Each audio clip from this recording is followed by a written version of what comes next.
melarikan diri TAR ya dalam kegiatan penangkapan, kemudian atas APN apakah KPK akan mendalami sebelum-sebelumnya. Dan operasi tangkap tangan yang dilakukan Komisi Pemberantasan Korupsi di Hulu Sungai Utara, Kalimantan Selatan diwarnai insiden saat proses penangkapan berlangsung.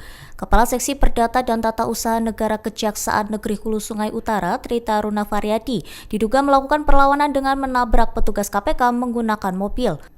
Peristiwa tersebut terjadi ketika tim penindakan KPK berupaya melakukan penangkapan terhadap Trita Runa pada Kamis 18 Desember 2025.